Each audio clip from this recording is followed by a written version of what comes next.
Monday morning, February 7th, Matrix co-financier and co-owner Village Roadshow slapped Warner Brothers with a big old lawsuit, arguing what they did with The Matrix was a breach of contract and a breach of fiduciary duty on the part of Warner Brothers. Meanwhile, we're trying to guess what the over-under is on David Zaslav's number of cocktails this evening. I think I'm going to send him a case of scotch. Here we go.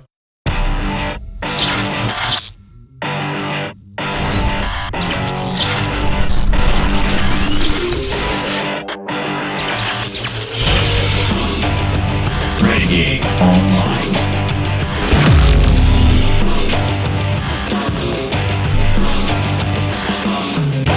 Well, welcome back, folks. Another great day here at Valiant Renegade. Not such a great day for Warner Brothers. We're going to get to that story in just a moment. Just wanted to take a minute, as always, to thank everyone for watching the video, thanking all the new subscribers. Over 2,300 new subscribers since the first of the year, having gone now from 3,000 to 5,300. It's been amazing last 38 days. Thank you all so much for watching. The number of views continue to climb.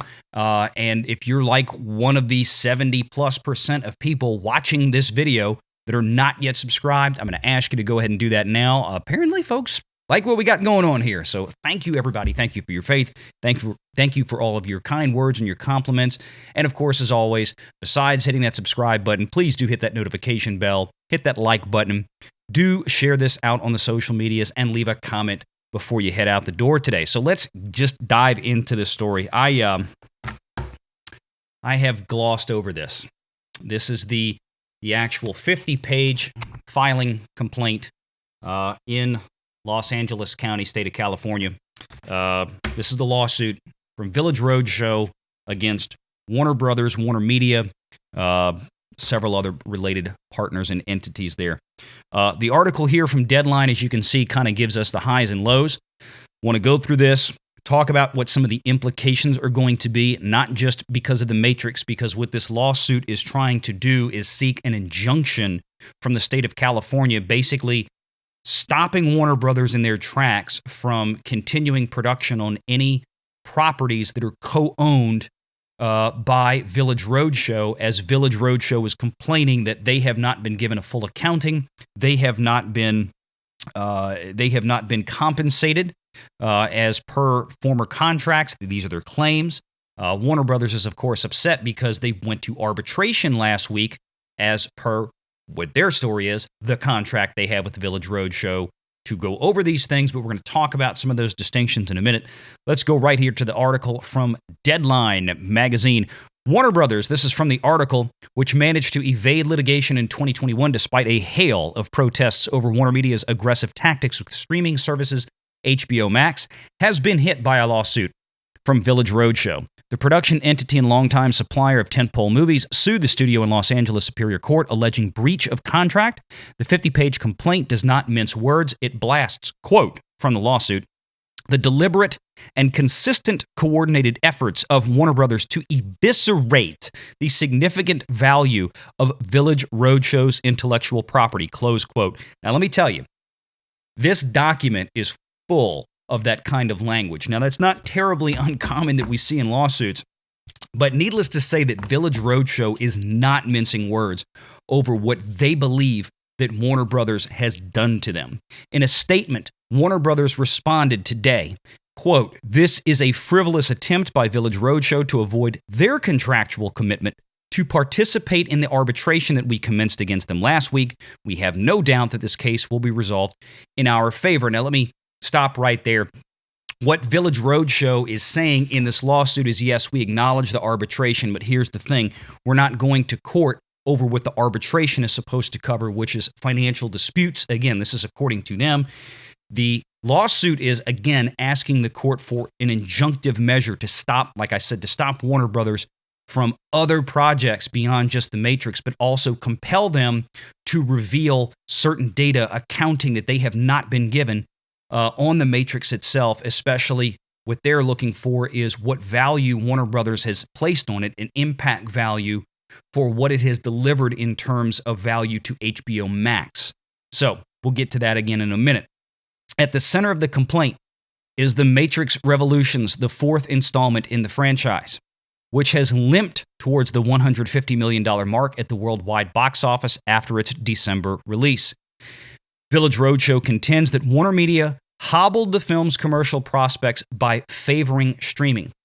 Over the course of a 25-year relationship with Warner Brothers, Village Roadshow has paid $4.5 billion to produce and distribute nearly 100 films, the suit maintains. And over that quarter of a century, there's not been a previous legal tangle, a fact described as, quote, unique in the entertainment industry.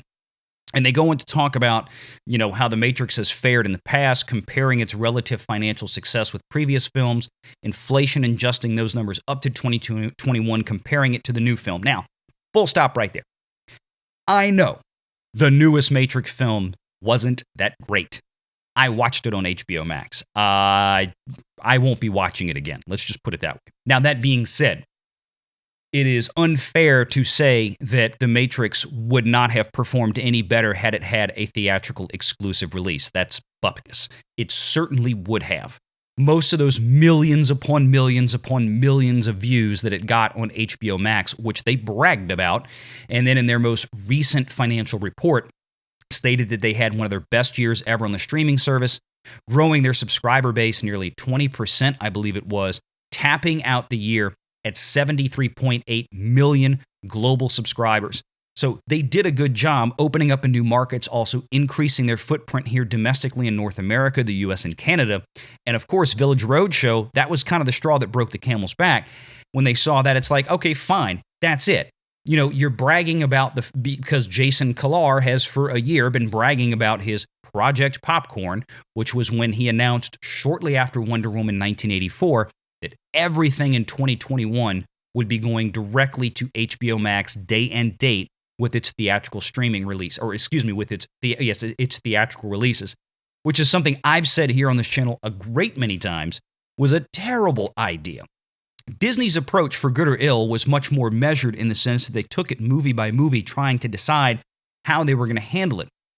Of course, Disney is a little bit different because every film that they have produced, they fully 100% own the rights to. Whereas Warner Brothers, we saw this past year, had two films involving legendary Godzilla vs. Kong, and then later on Dune, for which Warner Brothers paid out hundreds of millions of dollars to other companies, to other talent, to basically satisfy the fact that they were going day and date. And again, we covered that as well when we talked about Ari Emanuel, who runs one of the biggest talent agencies in Hollywood, saying how happy he was with Warner's working with him and his clients, and everybody was very satisfied. Apparently, this did not happen with Village Roadshow. Again, having a little bit different relationship with WarnerMedia as it was. But what the suit is basically contending is that Warner Brothers, the film studio, effectively gave away these properties to its sister company, HBOMax. Remember, we all tend to think of WarnerMedia as just one big company. It isn't. There are a lot of legal entities underneath WarnerMedia doing different things. Same thing with Disney, same thing with Paramount, Universal. It's across the board. This is how big business typically operates. So if Warner Brothers Studios held the rights at this point, or most of the ownership to this film, what Village Roadshow is saying, then they just handed it over to somebody else, and Village Roadshow was not compensated. They were not negotiated with. They feel like they lost a lot of revenues from what otherwise would have been at the box office, no doubt. And the other big thing in this suit, obviously, that they cite is the fact that The Matrix, the week that it came out, was listed as the most pirated film in the world. Because since especially the start of 2021, when all the streaming stuff started going on, websites out there have been tracking this piracy data that has happened across the board. Black Widow was one of the top ones when it first came out, so on and so forth. All these movies like this. But this also happened, of course, to The Matrix, the most recent Matrix film, and this is part of the complaint as well. Some of the other specific complaints from the lawsuit, here from the article again. Village Roadshow's suit ripped Project Popcorn as a, quote, clandestine plan to materially reduce box office and correlated ancillary revenue generated from tentpole films. Now, what that means is apart from just the box office, the fact that there was virtually no box office compared to previous Matrix films, as Village Roadshow stipulates in the suit, is that it's affecting the back-end deals, the television deals, DVD video sales on down the line. And of course, now that it's going to be on HBO Max, well, HBO Max is they're not paying for the film. It was basically given to them effectively for free by Warner Brothers in this case, or at least this is what the suit is alleging. And the problem is, what Village Roadshow also claims is that because they don't have a clear and full accounting of what was done here, how this movie was conveyed from Warner Studios to HBO Max, they're also asking the court to compel Warner Brothers and WarnerMedia to provide all of that information to them. Now, further from the article, by not attaching any charge for a slate of films with budgets upwards of $200 million, talking about premium video on demand, sort of like Disney did with Premier Access, WarnerMedia and Warner Brothers, quote, effectively enticed movie-going audiences away from the theaters, the suit said. That move is, quote, completely inconsistent with, quote, industry standards and customary commercial practices in the motion picture industry, which is language that Village Roadshow is citing from their contract with Warner Brothers over the distribution of these films.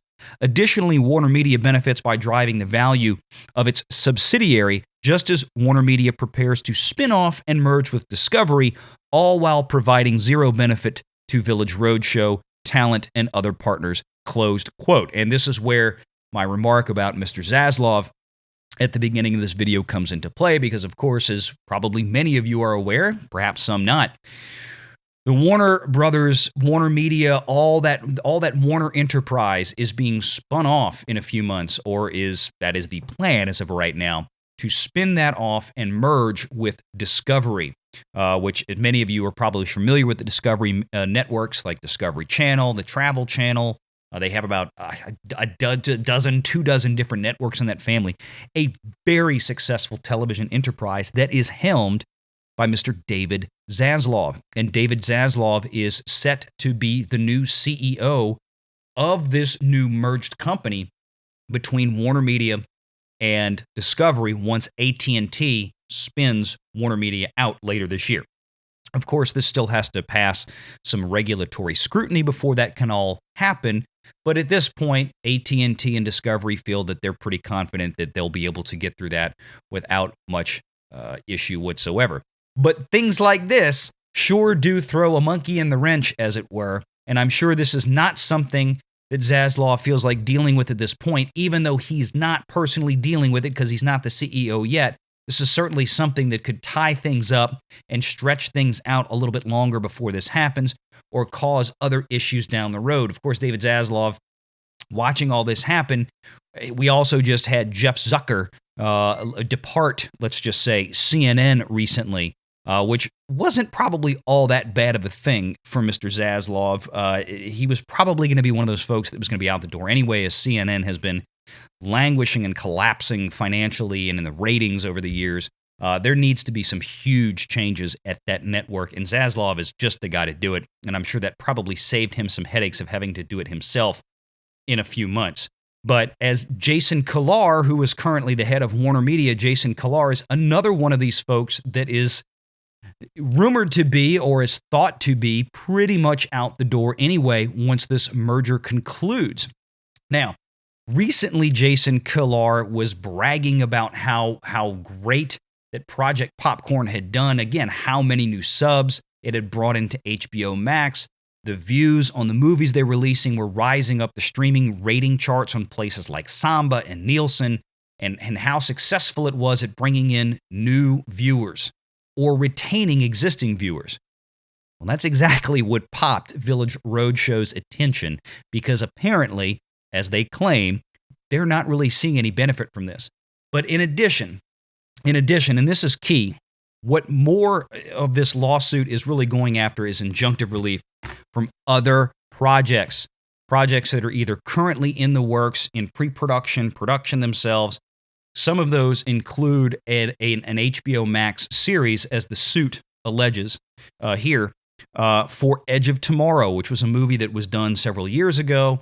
They're saying that HBO is working on an HBOMax series based on that, which, of course, Village Roadshow has an ownership and financial stake in, or at least by contract they do.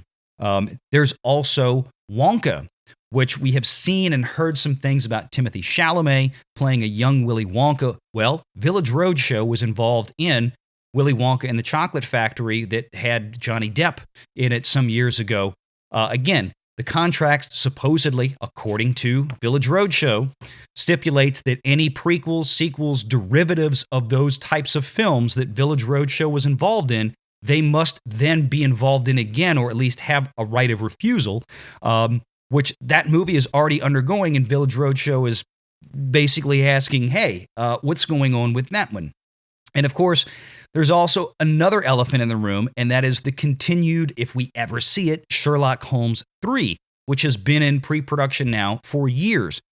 Waiting and waiting and waiting to see if this movie would ever happen. I've really been looking forward to it, and now with this lawsuit, again, because Village Roadshow is, of course, part owner and part co-financier of that film, that is going to put the brakes on that as well until this is resolved.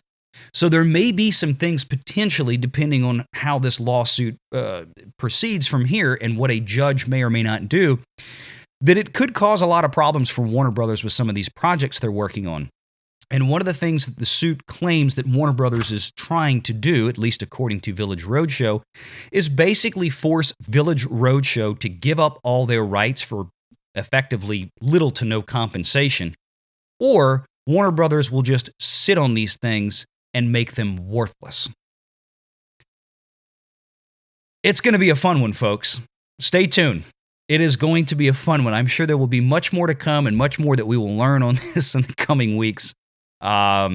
Stick around. Good to see everybody. Hit that like button, hit that subscribe button, hit that notification bell, share this sucker out on the social medias, and until next time, take care.